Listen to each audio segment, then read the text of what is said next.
सरकारी कर्मचारियों की पेंशन को लेकर मोदी सरकार ने ले लिया बड़ा फैसला। देश में लागू हुआ यूनिफाइड पेंशन स्कीम। सरकारी कर्मचारियों को अब इस तरह मिलेगी पेंशन। अब न्यू पेंशन स्कीम और यूनिफाइड पेंशन स्कीम में से किसी एक का चुनाव कर सकेंगे केंद्रीय कर्मचारी। जाने दोनों स्कीम्स में क्या है अंतर, वीडियो में समझे पूरी डिटेल्स।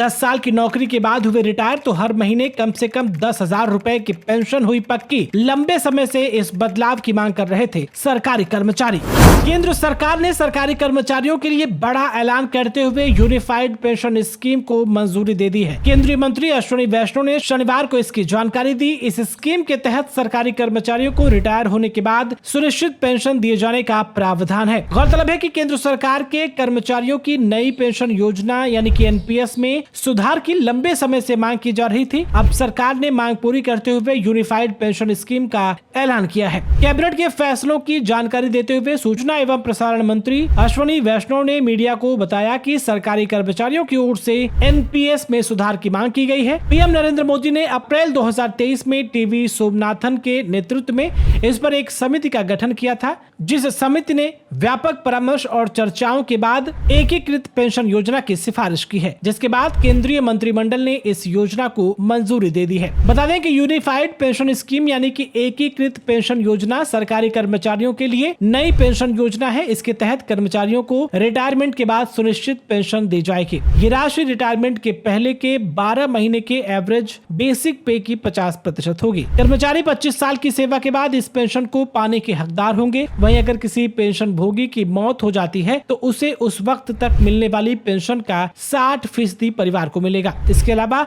अगर कर्मचारी की सर्विस 25 साल से कम है और 10 साल से अधिक है तो पेंशन की राशि समानुपातिक आवंटन के आधार पर तय होगी। महत्वपूर्ण पहलू यह है कि कर्मचारी का कार्यवर्ष चाहे जितना भी हो, उनकी पेंशन की न्यूनतम राशि 10,000 रुपए से कम नहीं होगी। अश्विनी वैष्णव ने बताया कि केंद्र सरकार के कर्मचारियों को नई पेंशन योजना में बने रहने या एकीकृत पेंशन योजना में शामिल होने का निर्णय लेने का अधिकार होगा। साथ ही उन्होंने ये भी कहा कि ये उन सभी लोगों पर लागू होगा जो 2004 के बाद से एनपीएस के तहत पहले ही सेवानिवृत्त हो चुके हैं। हालांकि नई योजना 1 अप्रैल 2025 से प्रभावी होगी, लेकिन एनपीएस की शुरुआत के समय से इसके तहत सेवानिवृत्त हुए सभी लोग और 31 मार्च 2025 तक सेवानिवृत्त होने वाले लोग भी यूपीएस के इन सभी लाभों के लिए पात्र होंगे। उन्होंने जो भी पैसा निकाला है उसे समायोजित करने के बाद उन्हें पिछला बकाया मिल जाएगा। अब आइए ये समझ लेते हैं कि आखिर एनपीएस से किस तरह से ये स्कीम अलग है। तो आपको बता दें कि अभी पेंशन के लिए कर्मचारियों को नेशनल पेंशन स्कीम यानी कि एनपीएस में